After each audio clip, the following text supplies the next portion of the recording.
I don't know when it first struck all of you that some parts of this game we love so much just make no sense whatsoever. I mean, it's just, if you really stop and think about the inanities of golf, you'll understand the appeal and I think the insight that our featured guest today brings to this conversation, because Kyle Porter has just completed his second book, all about how golf is such a normal sport. In fact, the name of the book is Normal Sport 2, logically following Normal Sport 1, I think is how we're going to break that down. Kyle, how are you? I'm good. Yeah, it's a very tongue-in-cheek normal sport phrase, I guess, because golf, as I think we'll talk about, is maybe the most abnormal sport. So it has become kind of a fun Twitter joke and has now turned into 2 books, which, give me an opportunity. The books are kind of a vehicle to talk about both serious things and very unserious things, like I'm sure we'll kind of touch on throughout this chat. Yeah, I think first of all, when I first saw you apply the label of normal sport to something, I can't remember the exact ruling situation, but there was a scene that I noticed where there were several professional grown men gathered around a blade of grass trying to determine whether the ball had oscillated or moved or was worthy of a penalty.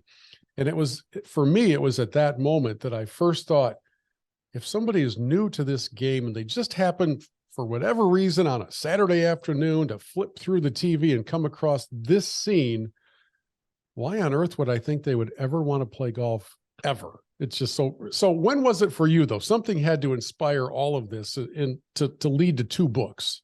Yep. So there are 2 moments, and that's actually what you just said is a very good description of kind of the just broad genesis of all this. But the first was 2020 US Open at Winged Foot, and Phil Mickelson, of all people, was in a bunker. I might have mentioned this in the book, but he's in a bunker. He had the ball's up against the lip, so he's got his foot out of the bunker. He's choked down to the shaft, like his hands are not on the grip of the club. He's choked down to the shaft.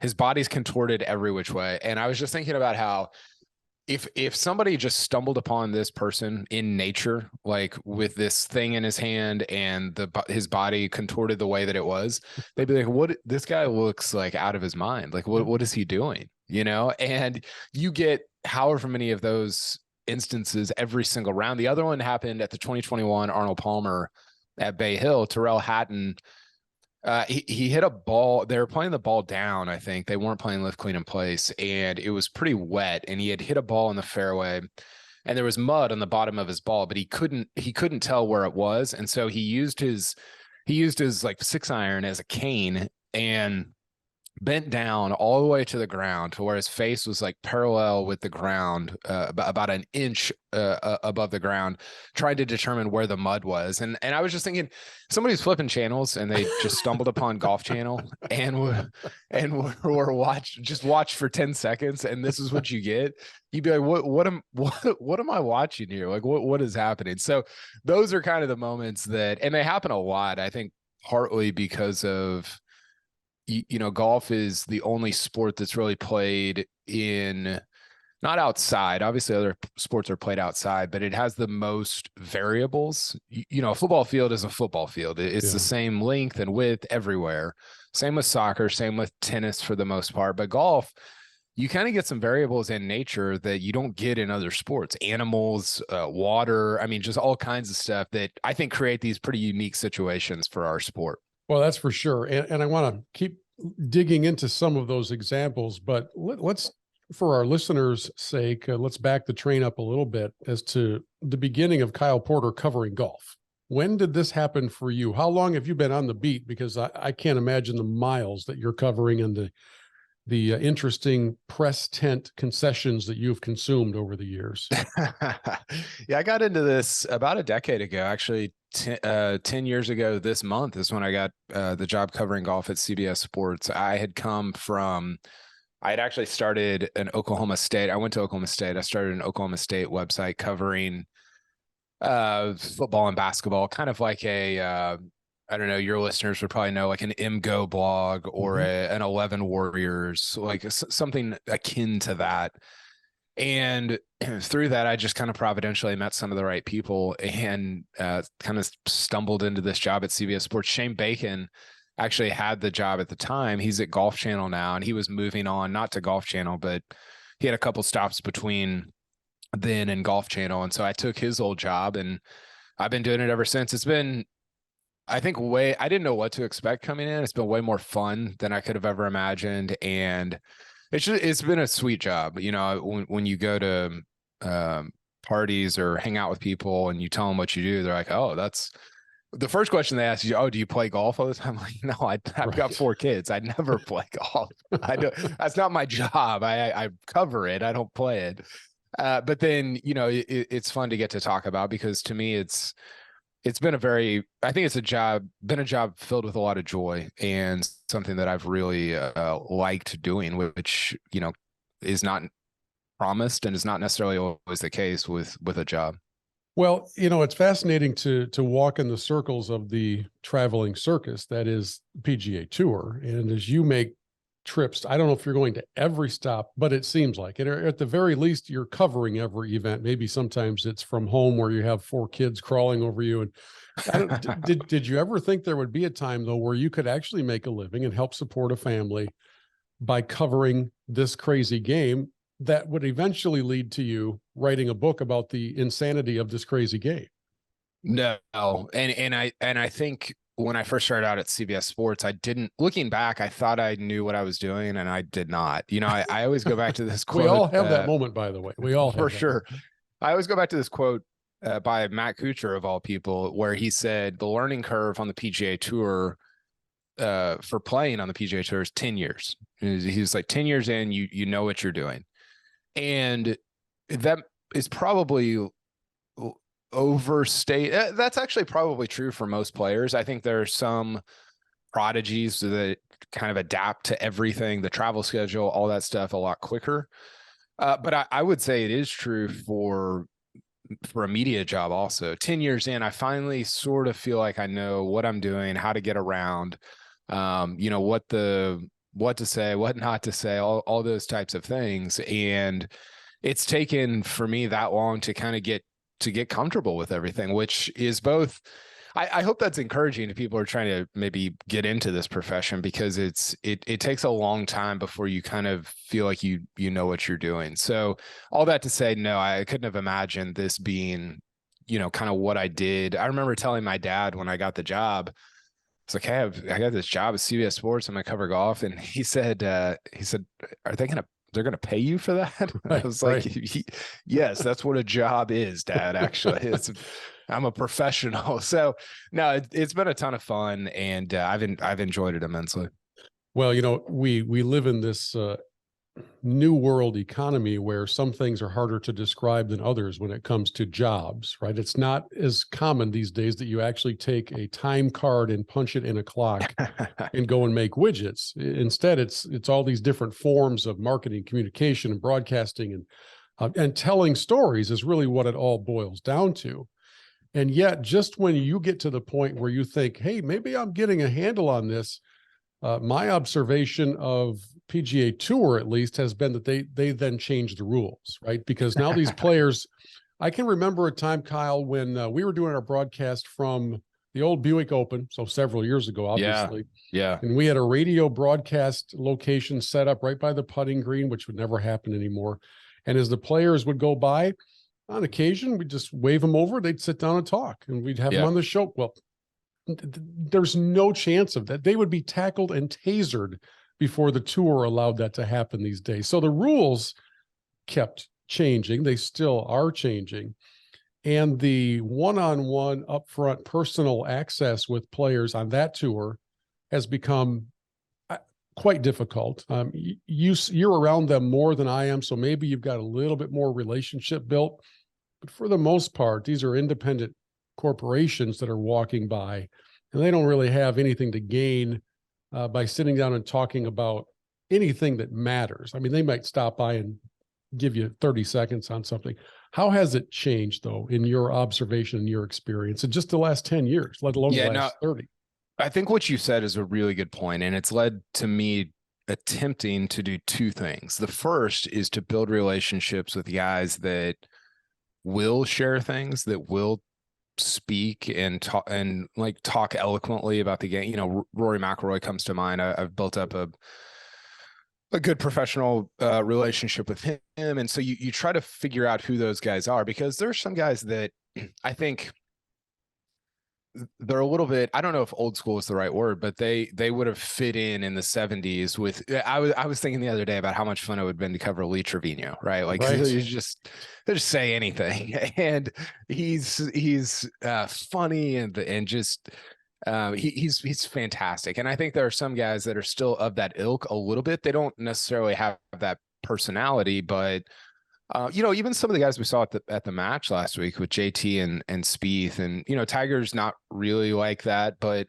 JT and Spieth will tell you stuff. You know, he'll be very honest about things, which I applaud those guys, because they don't really, they're not. I think you said it well. They're not incentivized to do that at all. Like they can kind of go do their own thing. But I'm always grateful for guys that are willing to kind of sit down. So you try to figure out who those are. And then I think the second thing is to, and this has been a shift we've probably all seen across all sports media, is this shift from like hardcore journalism into almost like being the no line up guys call it being a fanalist, which is where you're still trying to be objective and an analyst, but you're also a fan of everything. And I think Bill Simmons, you know, of The Ringer and formerly of ESPN, changed a lot of that for me. He's kind of the bridge between the older generation and then my generation. And I think we grew up seeing like, hey, you can be a fan of the sport and cover it in that way. And so I think it's led to some more emotive writing and talking and podcasting and all those different things. And I think that some of that's bad. You know, some of it leads to some not great coverage, but I think some of it's been fun and good. And so I think I've tried to kind of marry those two worlds as best I can. And so those are kind of the two things that I think of when I think about how things have changed over the last 10, 15, 20 years. Yeah, and they're changing constantly. They have never reached a state of being completed, but I guess you could say that same thing about all of life, you know, our families and our work and our interests and the things that kind of catch our attention. It always changes. But in the world of covering golf, you're somewhat dependent on access and somewhat dependent on those guys being cooperative. And I'm wondering if in this current world of some guys are just gone forever from the tour because they made a decision to leave and go to live, is there anybody that you miss who went to live that you just wish was still around to give you some good quotes and some good conversation every once in a while? Not even necessarily for what they do between the ropes as much as what they might do around the clubhouse and around the putting green.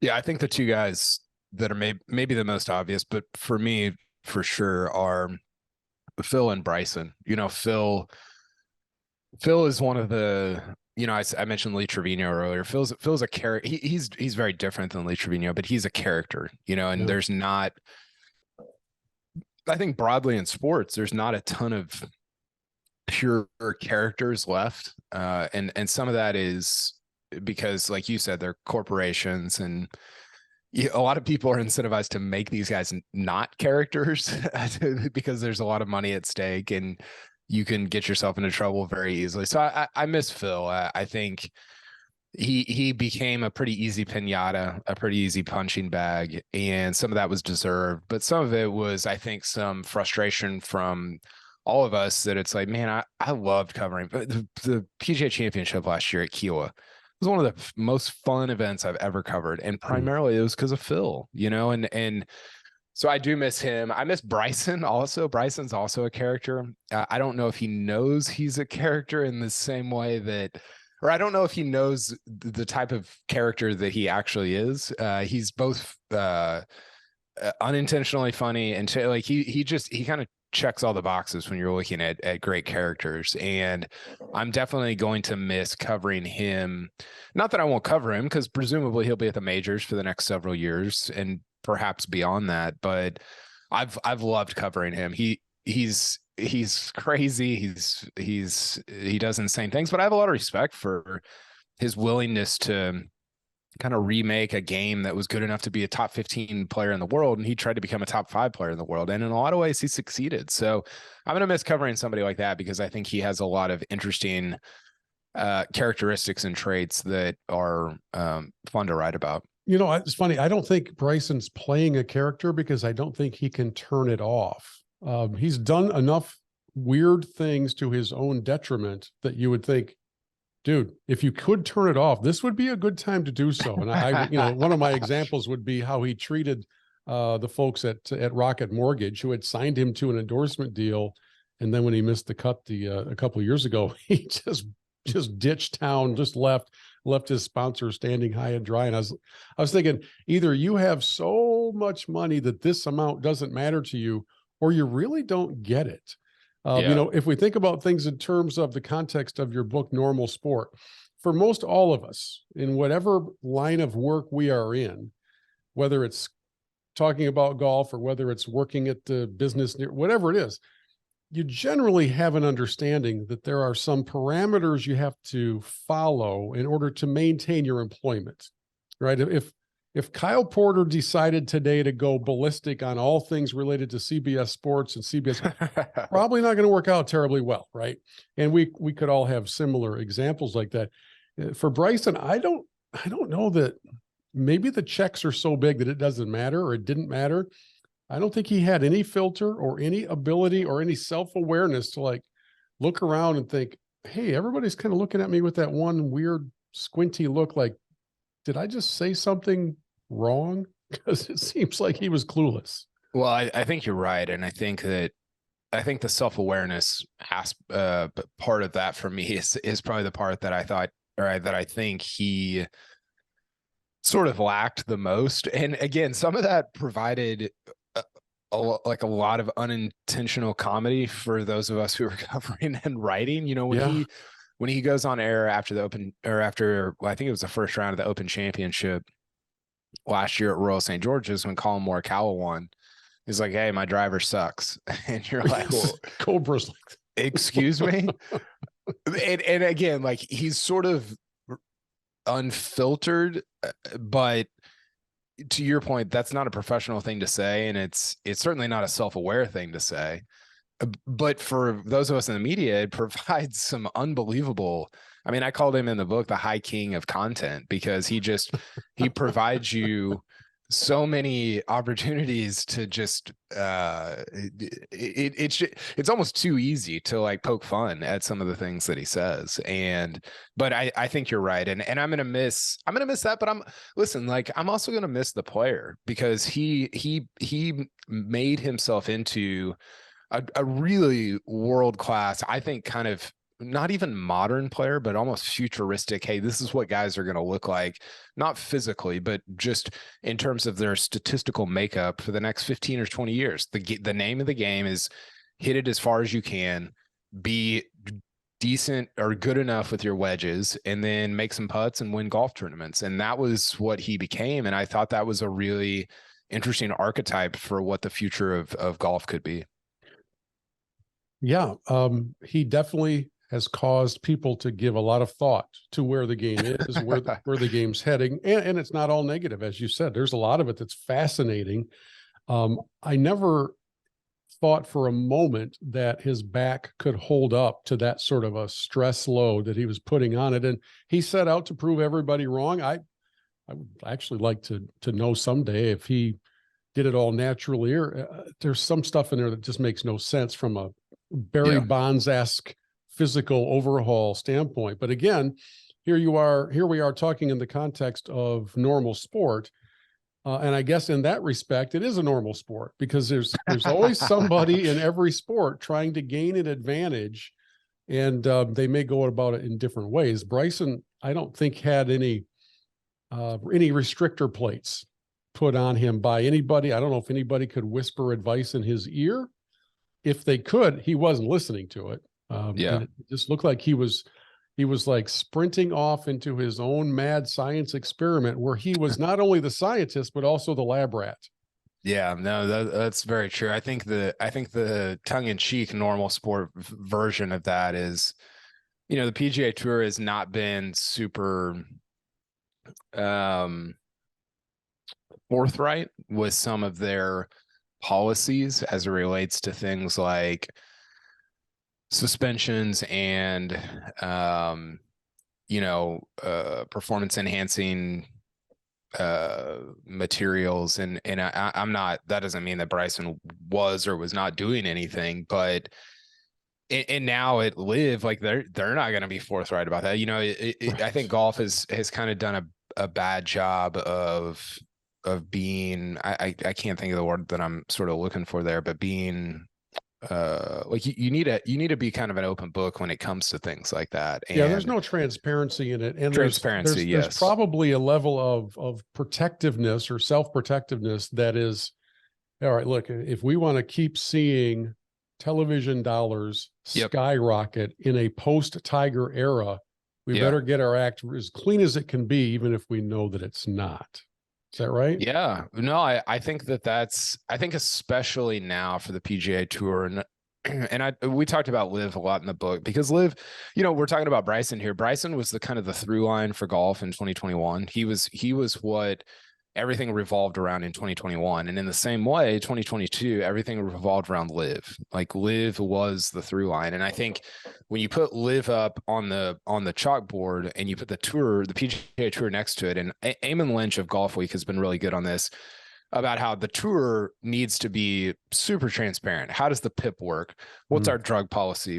How does suspensions work? Rory talked about calling for transparency on suspensions at the Players Championship this year. And then Jay Monahan said, well, now Rory's suspended. And he was joking, but it was kind of like, man, dude, like you actually need to go down this road of transparency, because it's one of the things that I think is going to help you win the day against an organization like Liv, which is not, in my opinion, not going to be transparent. Of course, and I think it'll be interesting to see what the PGA Tour does with all that. Yeah, Liv can't be any more transparent than FIFA or the Qatari government. I mean, they can't afford to, because the transparency is not appealing to anybody. Right. So you've got to put up a facade and all that stuff. All right. So a couple of normal sport examples and questions for you. All right. I was talking to somebody who's not a golf fan, and they were asking me about, should I get tickets to go to this tournament? If I do, what's it like? And I was telling him, listen, you go to a tournament, and the coolest thing is, if you don't like your seat, you can change it. You really can't. You can't do that at a sold out arena. You can't do that. So you go wherever you want. And they said, well, isn't there, security? Isn't there? I said, well, if you're trying to get into the hospitality suites, you'll probably have to have a bracelet on or something like that. And otherwise, I said, you can walk up to within feet, depending on where the ball is, of the players. And the only thing separating you is a thin yellow rope, usually guarded by senior volunteers. And this person had never been to a tournament before. And they were looking at me like, what are you talking about?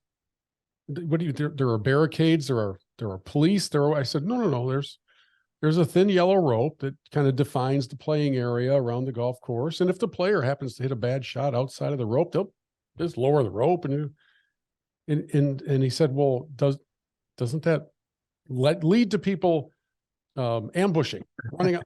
So, so Kyle, we've both been around this game for a while. When you're around it, you don't even think about it.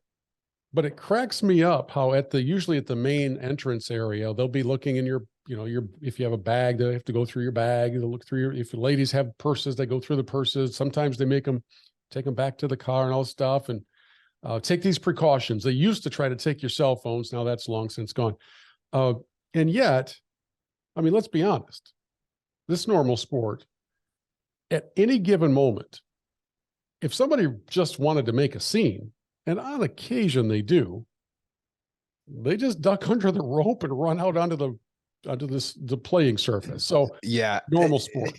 Well, that's actually such a good example of what I'm trying to get at. And I think it's almost getting in the mind of somebody that doesn't follow this stuff, right? To where, and you said it's normalized for us because we're at the US Open, we're watching the Wyndham Championship. We're covering the Ryder Cup. And so you're like, oh yeah, you know, so-and-so's ball is between those trees and there's like 40 people sprinting across the property to make a circle around this little tiny white object. And somebody watching that Yes, right. would be like, what is, or somebody that had never seen golf would be like, wait a second, what's going on here? And I think that one of the best ways to contextualize that is to put it into a different sport and say, if I'll throw it out to Jared Goff, threw a ball out of, like, you know, way off line, out of bounds, it would be like 100 fans running down,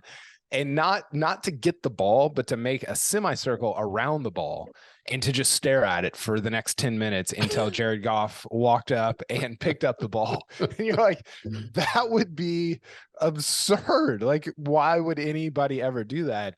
And yet it happens 100 times a tournament in the world of golf.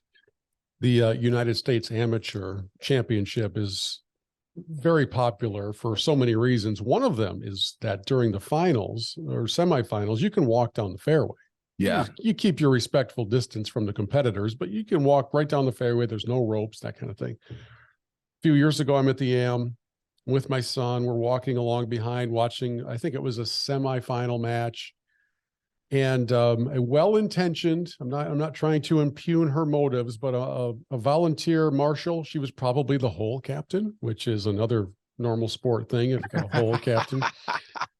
And there were let's say 36 people in the fairway, and we're a good 25 yards behind the competitors.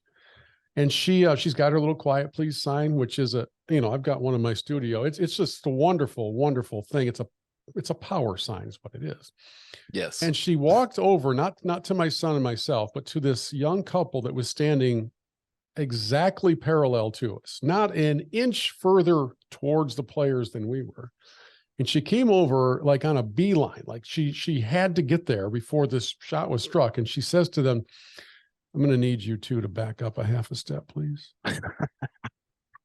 And we were watching, and the guy, I think it was with his girlfriend, I couldn't tell, but he looks at her, he's like, what now? She goes, I need you to back up a half a step, just one half step, please.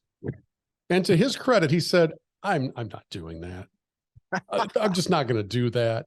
And I started laughing, and she gave me the look like, hey, I can back you up a half a step, buddy, if you want, and it's so bizarre. And I have so many examples like that of overzealous marshaling. And 2016 Ryder Cup at Hazeltine, the event is over. It's done. They're spraying champagne. They're celebrating. And I'm trying to get into a position to get a couple of pictures, and I'm getting ready to go do some other stuff. And for coverage, I was there with a credential on. It's not like I just wandered onto the site. And there was one grandstand behind 18 at Hazeltine that still had one. It's like she hadn't caught the last helicopter out of Saigon. She was still standing at her post at the top of those steps with the arms folded. Yeah. There was nobody in the bleachers. The bleachers had emptied and I started to go up there. She's like, what do you think you're doing? Yeah. Well, I'm going to go up and get a good picture here. No, you're not. You can't, you don't have access to it. I said, you do realize the event's over, right? Like, you can actually go home now. Thank you for your service. She was angling for volunteer of the year. I mean, that's the only way to get it. I was at the Open Championship this earlier this summer, 2022 at St. Andrews. And I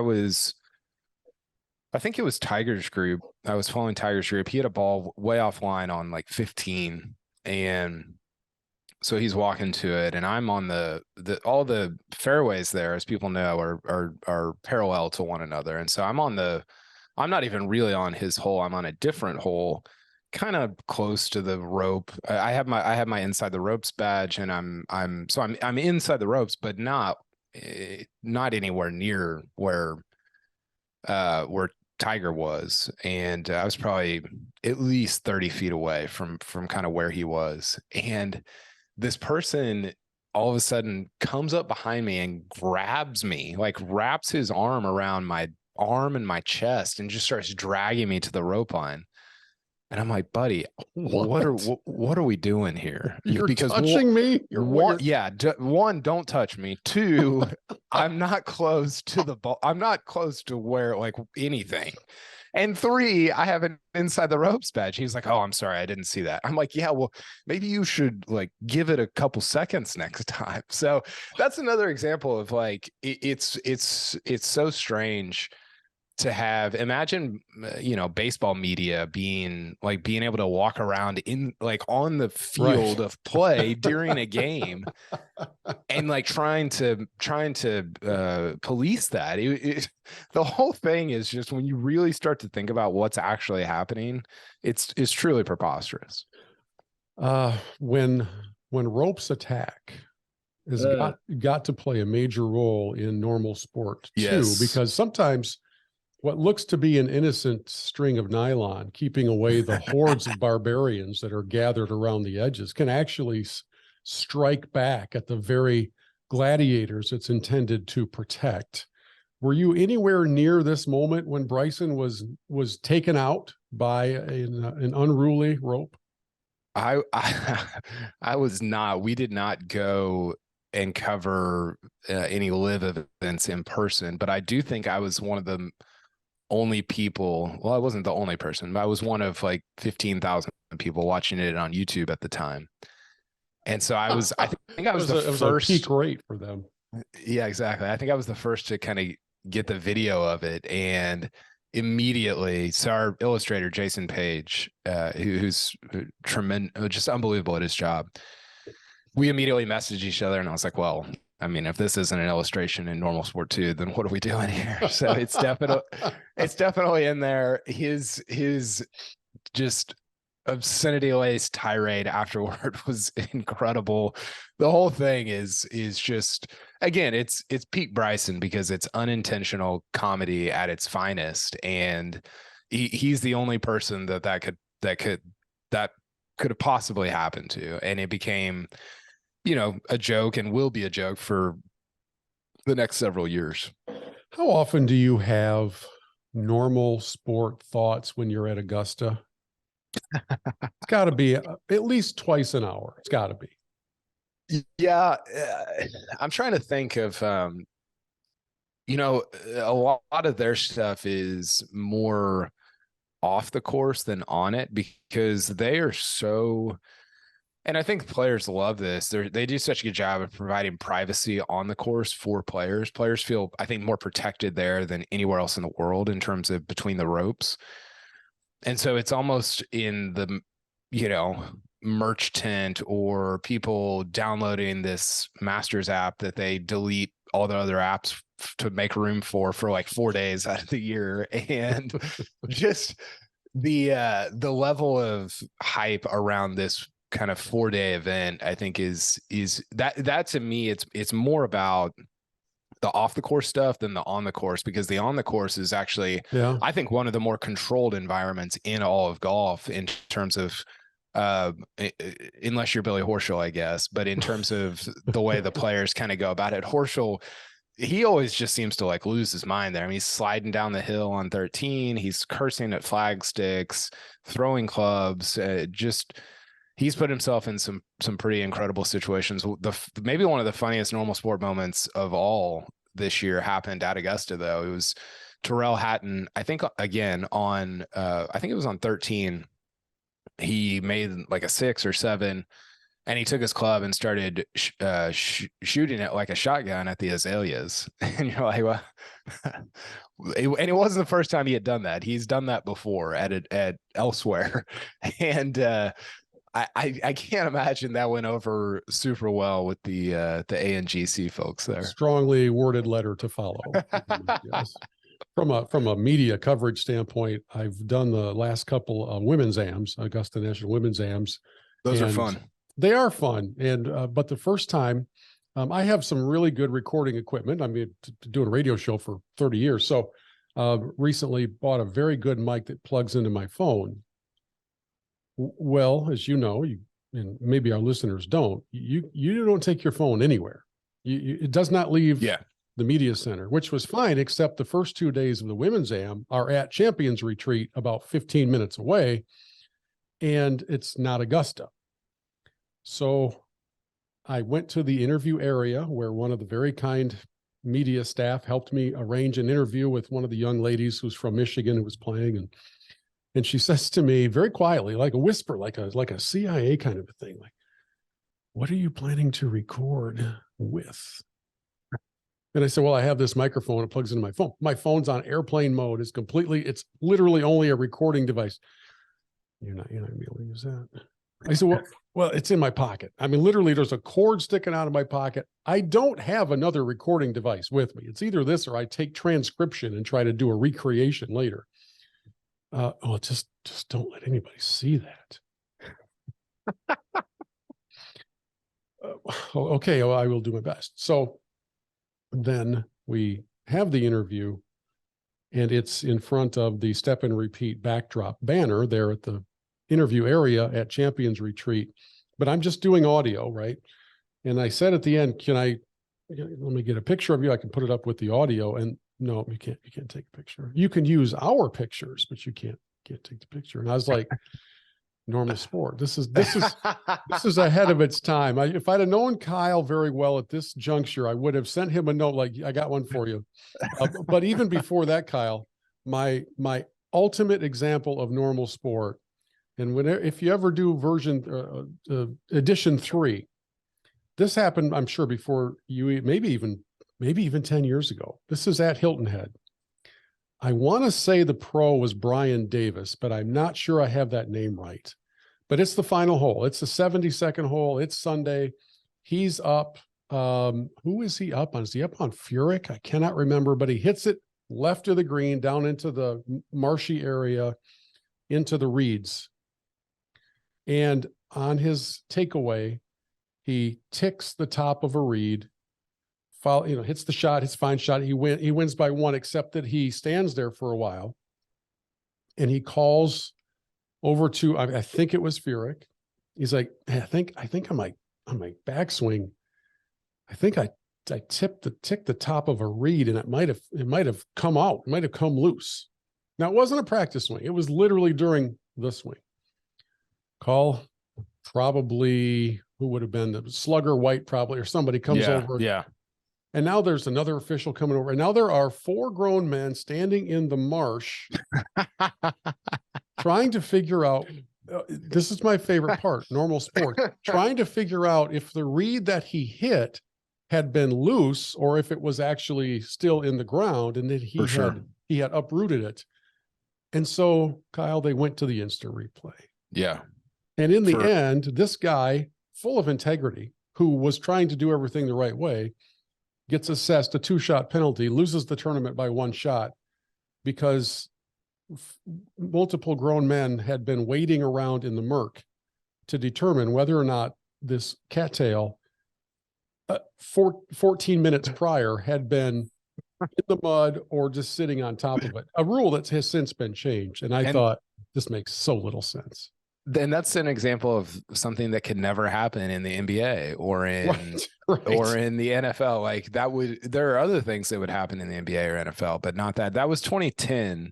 It looks like Jim Furyk. Really? Wow. Jim Furyk won, I think, in a playoff by 1 over Brian Davis, and both of those guys beat, let's see here, Luke Donald and Bo Van Pelt, my Oklahoma State boy, there by 3 strokes. So 12.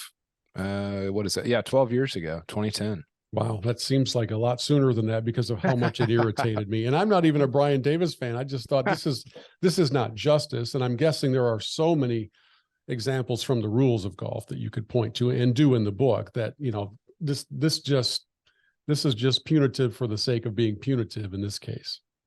It might have actually even happened in the playoff because it looks like it was a deciding moment. I remember it ended right there. So maybe it was playoff.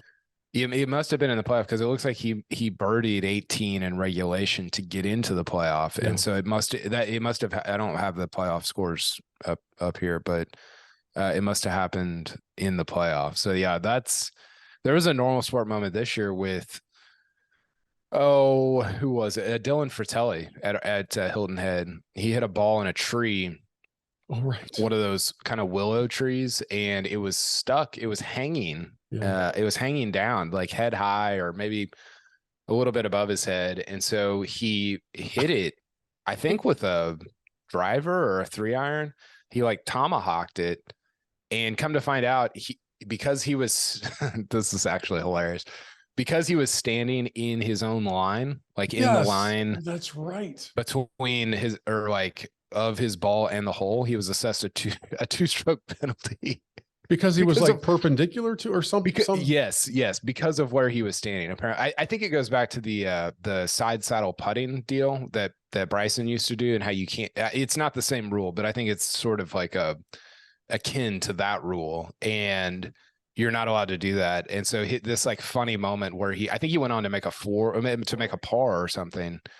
And he was actually assessed a 2-stroke penalty because you're not allowed to stand perpendicular to your ball, which is, again, the most normal sport thing ever. Well, if there's one thing I know about golf, is that you would never have to worry about running out of potential stories for your book. And I'm guessing it was probably more difficult to leave some things out than to find enough things to put in. And it's, it's one of the things about the game that makes it so difficult to explain to others, but it's also what makes it so intriguing. So my last question for you, Kyle, is there a number 3 on the way? Yeah, I think it's going to become a thing. We'll have to kind of debrief after all the, after December really. And we kind of do all the sales and look back on everything. But I enjoy it. It's fun for me to, so much of our industry is you write something or you do a podcast or you say something and then it's just gone the next day, and so I think over COVID, I became such a big fan of artifacts, of making, even if it's a digital book, like books just, I think, matter more just by nature. I think they always have, and I think they probably, hopefully always will. And so I want to keep doing it. I don't know if we'll see how it kind of all plays out, but this time around was even more fun than the first time. And I'm hopeful to continue doing that in the future.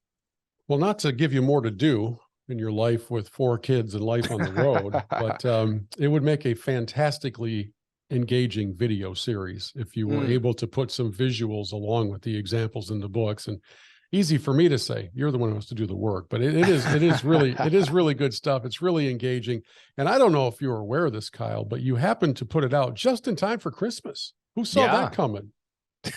Yeah. Who could have seen that coming? You can pick it up, anormalsport.com. We actually sold out of hardcover, so all we've got left are digital, but those are only $20. You can get, Shane Bacon did the audio for it, so you can get digital plus the audio for, I think it's $30. So yeah, if you read last year's, or 2, I think if you're interested in golf at all, I think it's not only fun and silly and all those things, but I think it's also a pretty good explanation and recap of just what happened in golf in 2022. Again, we talked about LIV a lot. We talked about, the prism through which you see things up to this point had been a funny, like, the normal sports stuff, but it actually became a useful skill during kind of everything that was going on with LIV and the PGA Tour, because we were able to kind of look at LIV and say, okay, what's actually going on here if you really break it down. And it was pretty crazy, and I think you some of that comes out a little bit in the book. And so I hope people love it. We had a ton of fun putting it together, and I'm glad to have done a second one. Well, hopefully everybody listening can get a little bit of understanding about your willingness to tackle these things from a humorous side. And I think those are some of the best reads in the game. So thanks for sharing with us. And we'll look forward to one of these days, maybe meeting you in person instead of just on a Zoom call. Absolutely, Bill. Thanks for having me, man.